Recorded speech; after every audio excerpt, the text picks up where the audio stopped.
Sir, ಸಾಕಷ್ಟು ಜನಕ್ಕೆ ಕೇವಲ ಇಂಜಿನಿಯರಿಂಗ್ ಅಷ್ಟೇ ಒಂದಷ್ಟು ಕಾನ್ಸಂಟ್ರೇಟ್ ಇರುತ್ತೆ. ಈ ಇಂಜಿನಿಯರಿಂಗ್ ಹೊರತಾಗಿಯೂ ಕೂಡ ಇಂದಿನ ಪ್ರಮುಖ ಕೋರ್ಸ್ಗಳ ವಿಚಾರವಾಗಿ ಒಂದಷ್ಟು ಆಲೋಚನೆ ಇರಲ್ಲ ಸರ್ ಯಾರಿಗೂ ಕೂಡ.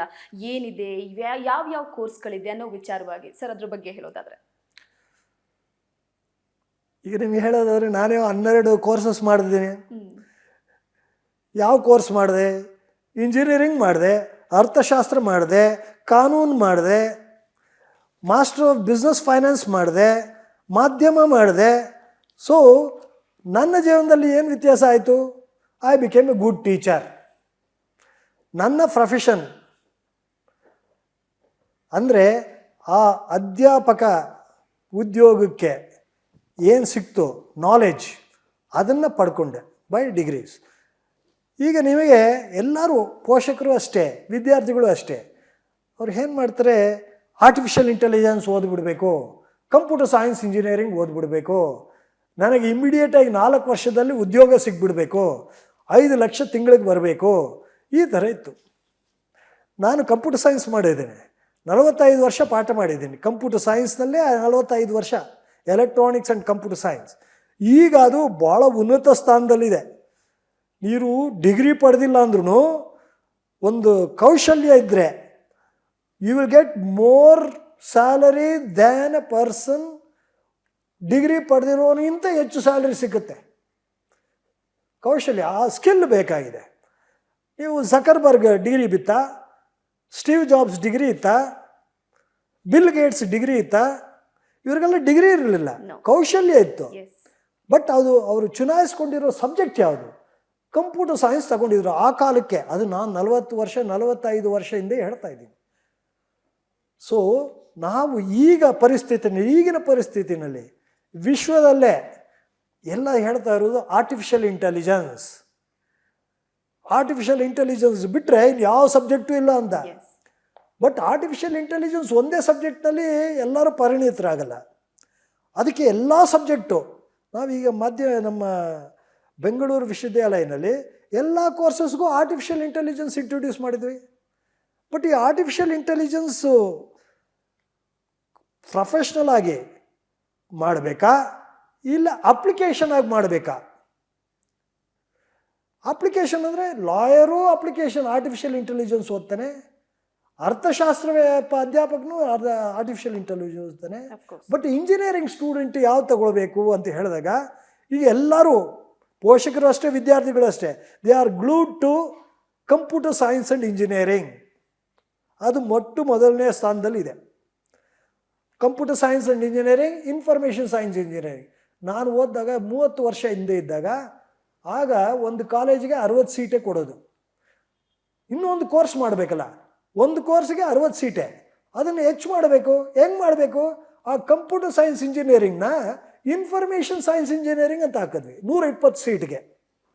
ಈಗ ಸಾವಿರಾರು ಸೀಟ್ಗಳು ಕೊಡ್ತಾರೆ ಒಂದು ಕಾಲೇಜ್ಗೆ. ಆಗ 30 ಸೀಟ್ ಪಡಿಬೇಕಂದ್ರೆ ಭಾಳ ಕಷ್ಟ ಇತ್ತು ಒಂದು ಇಂಜಿನಿಯರಿಂಗ್ ಕಾಲೇಜ್ನಲ್ಲಿ. ಸೊ ನಾವು ಕಂಪ್ಯೂಟರ್ ಸೈನ್ಸಿಂದ ಇನ್ಫಾರ್ಮೇಷನ್ ಸೈನ್ಸ್ ಆ್ಯಂಡ್ ಇಂಜಿನಿಯರಿಂಗ್ ಅದು ತುಂಬ ಹೋಯ್ತು. ಸೊ ಸಾಕಾಗಿರಲಿಲ್ಲ.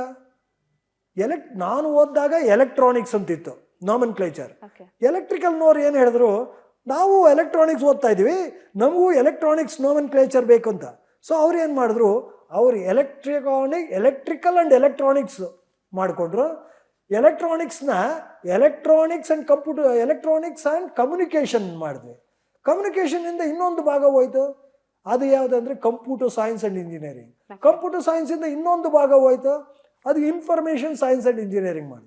ಈಗ machine learning, data science, artificial intelligence, computer science, information science, electronics and communication ಇದು ಭಾಳ ಮೊದಲನೇ ಸ್ಥಾನದಲ್ಲಿದೆ. ಆಗ ಬೇರೆ ಸಬ್ಜೆಕ್ಟಿಗೆ ಅವಶ್ಯಕತೆ ಇದಾ ಇಲ್ಲ, ಅದಕ್ಕೆ ಡಿಮ್ಯಾಂಡ್ ಕಡಿಮೆ ಆಗುತ್ತಾ? ಎಲ್ಲರೂ ಇದೇ ಸಬ್ಜೆಕ್ಟ್ ತಗೊಂಡಾಗ ಇನ್ನು ಬೇರೆ ಸಬ್ಜೆಕ್ಟಿಗೆ ಡಿಮ್ಯಾಂಡ್ ಇದ್ದೇ ಇರುತ್ತೆ ಮುಂದಕ್ಕೆ. ಇದು ಸೈಕಲು. ಈ ಸೈಕಲ್ನಲ್ಲಿ ಎಲ್ಲರೂ 90% ಕಂಪ್ಯೂಟರ್ ಸೈನ್ಸ್ ತಗೊಂಡ್ಬಿಟ್ರೆ 10% civil engineering, mechanical engineering, electrical engineering ತಗೊಂಡೆ ಇನ್ನು 5 ವರ್ಷಕ್ಕೆ ಅದಕ್ಕೆ ಡಿಮ್ಯಾಂಡ್ ಹೆಚ್ಚಾಗುತ್ತೆ.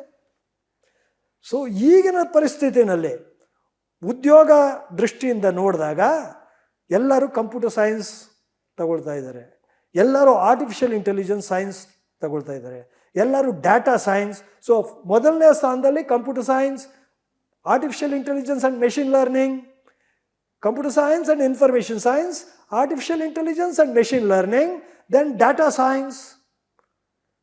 ಸೊ ಈ ಸಬ್ಜೆಕ್ಟು ಮೊದಲನೇ ಸ್ಥಾನದಲ್ಲಿದೆ.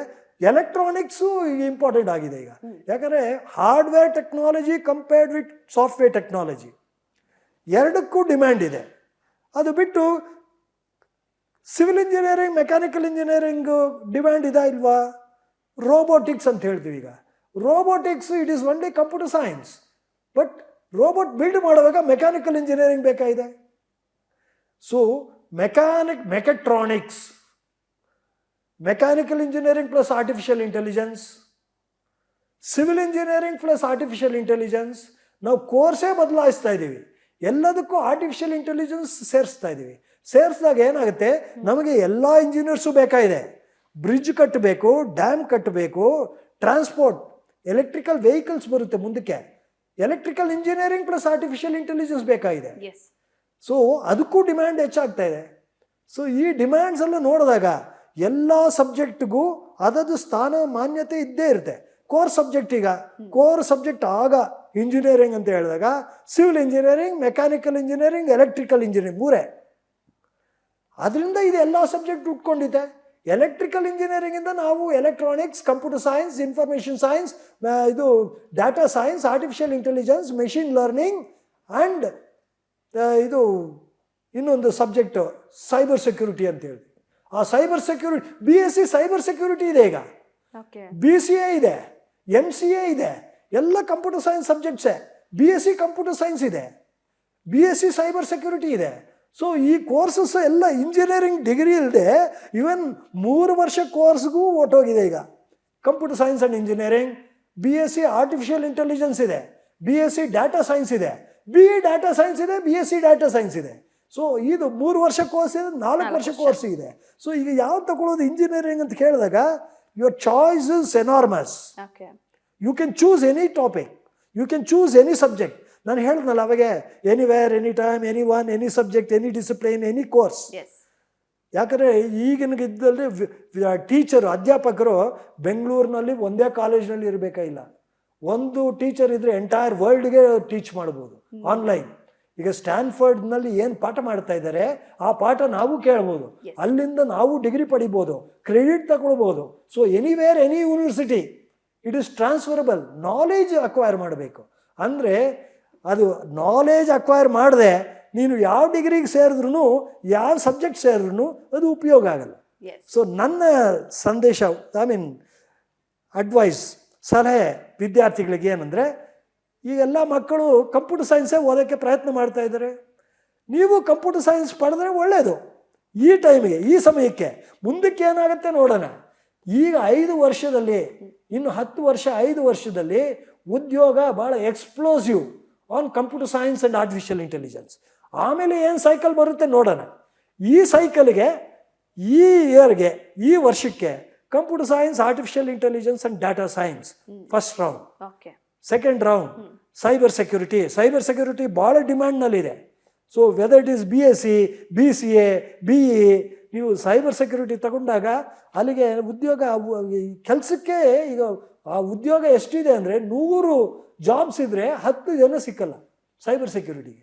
ಸೊ ನಿಮ್ಗೆ ಸಿಕ್ಕಿದ್ರೆ, ನೀವು ಸೈಬರ್ ಸೆಕ್ಯೂರಿಟಿ ಸಿಕ್ಕಿದ್ರೆ ಅದು ಭಾಳ ಒಂದು ಒಳ್ಳೆಯ ಸಬ್ಜೆಕ್ಟು. ಸೊ BSc ಸೈಬರ್ ಸೆಕ್ಯೂರಿಟಿನೂ ಒಳ್ಳೆಯ ಸಬ್ಜೆಕ್ಟ್. ಸೊ ಈ ಥರ ನೀವು ಚುನಾಯಿಸಬೇಕಂತ ನನ್ನ ಸಲಹೆ ವಿದ್ಯಾರ್ಥಿಗಳಿಗೆ.